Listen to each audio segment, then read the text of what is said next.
Ladies and gentlemen, the infamous Stancypants RX8 has been destroyed. Yes, I know. Some of you are probably rejoicing, but let's be honest, this is a terrible, terrible situation and all. And for those of you that don't understand what I'm talking about with this infamous Stancypants RX8, I'll go ahead and play the clip.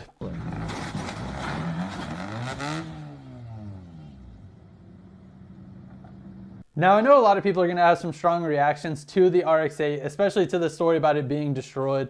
A lot of people actually seem to be excited about what's going on social media, which is kind of crazy to me. One thing I want to get out right at the start of the video is that I am in no way blaming anyone for anything that happened to this RX8.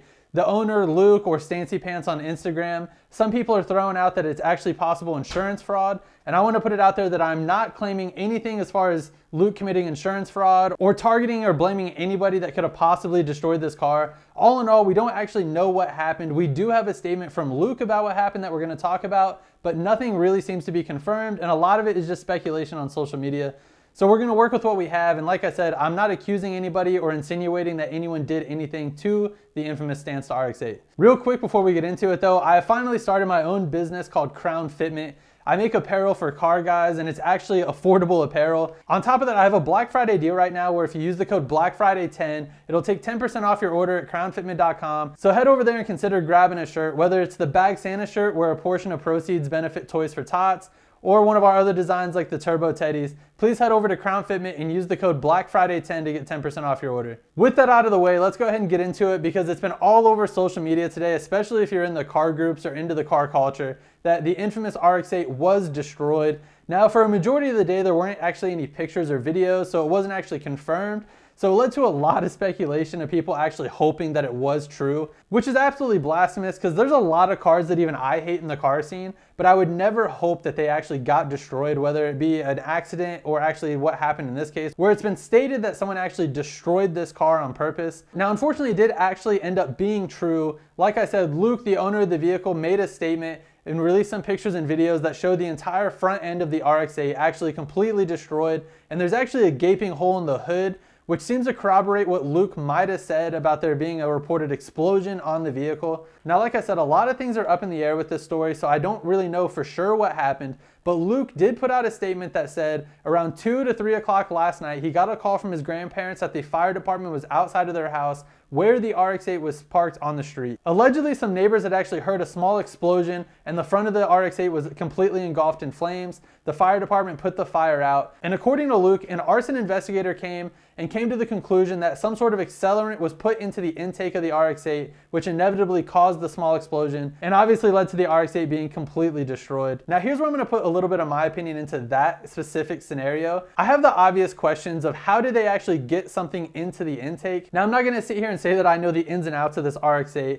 There's a million things that could have caused this to be possible. But the big obvious things was the hood latched, because a lot of cars you can't get to the intake if the hood's latched. And typically if everything's in perfect working condition, the only way to open the hood would be from inside the car, which would then lead me to believe that somehow the car had to be open for them to be able to get into it, or that they broke into the car, which is very possible because if someone's actually going to the lengths to set a car on fire, I'm sure breaking into a car isn't crossing any lines for them. And then I'm led to wonder what was actually put into the intake to cause a fire like that and a possible explosion. If it was just gasoline or something like that, I'm not really sure how crazy that could get out of hand. Obviously, I've never poured gasoline in an intake, but from the sounds of it, it got out of control very quickly and the fire department obviously was called to come put this out. Now, of course, with social media being social media and the car scene being the car scene, there are a lot of people out there saying that this is actually foul play on Luke's part. And like I said, I don't want to insinuate that this is even remotely true. This is just one thing being said on the internet. And like I said, we know how social media can be.